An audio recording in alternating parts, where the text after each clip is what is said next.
का एक हिंदू व्यक्ति जिसकी मार मार कर हत्या कर दी मुसलमानों द्वारा, उसकी मॉब लिंचिंग की गई, धर्म पूछकर उसको मारा गया, मारते वक्त नारे लगाए गए, पेड़ पर उसको लटकाया गया और जला दिया गया। मुसलमान हूँ इसका मतलब ये नहीं है कि नाइंसाफी का साथ दूंगा, बेशक उसे मुसलमानों ने मारा, लेकिन मेरे घर के अंदर आग लग जाए, उसमें 10 लोग मर जाएं, मेरे पड़ोस के गाँव में आग लग जाए, वहाँ एक आदमी मर जाए, गम दोनों का होगा, अफसोस दोनों का होगा, लेकिन मैं आवाज किसके लिए उठाऊंगा? मैं ज्यादा परेशान किसके लिए होऊंगा? अपने लिए या उसके लिए? बेशक उसके साथ नाइंसाफी हुई, लेकिन मेरे घर के अंदर जो आग लगी उसका क्या? मेरा नासिर, मेरा भाई जुनैद, तबरेज अंसारी, मौलाना असद रजा, मोहम्मद इजराइल, मोहम्मद अर्तजा, शाहरुख चौहान, हाफिज सुहेल, हाफिज समीर, हाफिज सलमान, खालिद अंसारी, इमरान इस्माइल पटेल, आसिफ मजीद कुरैशी, रजब आलम, इमरान उल हक रहमान, अब्दुल बशर, बेदाना बीवी, अब्दुल समीर, सादिक और शौकत अली और ऐसे हजारों नाम जिनको मीडिया कवरेज नहीं मिला, जो नाइंसाफी के कमरे के अंदर दफन कर दिए गए। आपने सुने कभी ये नाम?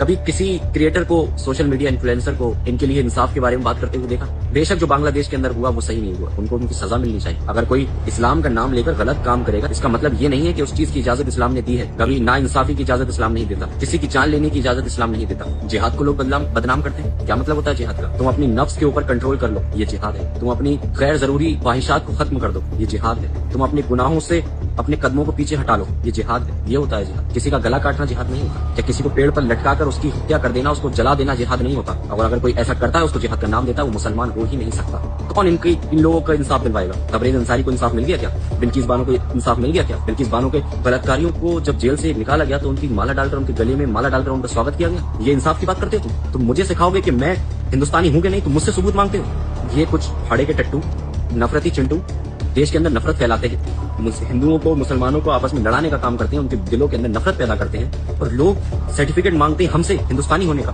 और अभी कुछ ही दिन पहले केरल के अंदर एक व्यक्ति जिसका नाम था राम नारायण बघेल, उसको मारा गया सिर्फ इसलिए जब उससे किसी ने पूछा कि क्या तुम बांग्लादेशी हो? जज्बात में आकर कह दिया हाँ, उसको नहीं समझ में आया, सिर्फ इतना कहना था, और वहां के लोगों ने उसको इतना मारा, खत्म हो गया। हालांकि वो हिंदू था।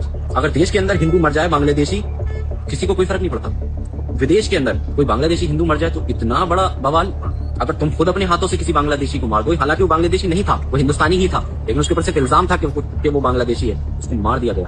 बांग्लादेश के अंदर उसको मार दिया गया, उसके ऊपर ये इल्जाम था कि तू हिंदुस्तानी है। हिंदुस्तानी बांग्लादेशी के इल्जाम पर मार रहे हैं और बांग्लादेशी हिंदुस्तानी के इल्जाम पर मार रहे हैं। बस ये गेम खेलते रहो। आज अगर मैं अपने भाई के लिए आवाज नहीं उठा सकता, अपने एक साथी के लिए आवाज नहीं उठा सकता, अगर मैं अपने एक हिंदुस्तानी के लिए आवाज नहीं उठा सकता, मैं अपने आप को एक देशभक्त कहता हूँ, मैं अपने आप को एक क्रिएटर कहता हूँ, लोग मुझसे इन्फ्लुएंस होंगे, लोग मुझसे सीखेंगे। क्या सीखेंगे? नाइंसाफी। क्या सीखेंगे? अगर मैं किसी के हक में आवाज नहीं उठा सकता तो क्या फायदा मेरा? अगर मेरे मुंह के अंदर जुबान है तो मैं हक बात नहीं कह सकता। अगर किसी की मॉब लिंचिंग की जा रही है, उसको मारा जा रहा है, धर्म के नाम पर मारा जा रहा है, JSR के नारे के ऊपर मारा जा रहा है, क्या ये सही हो रहा है? अगर किसी ने बांग्लादेश के अंदर किसी को मार दिया, तुम्हें विदेशियों की फिक्र है, तुम्हें एक हिंदू होने की फिक्र है, तुम्हें इस बात की फिक्र नहीं कि इस देश के अंदर तबरेज अंसारी को मार दिया गया, इस देश के अंदर राम नारायण बघेल को मार दिया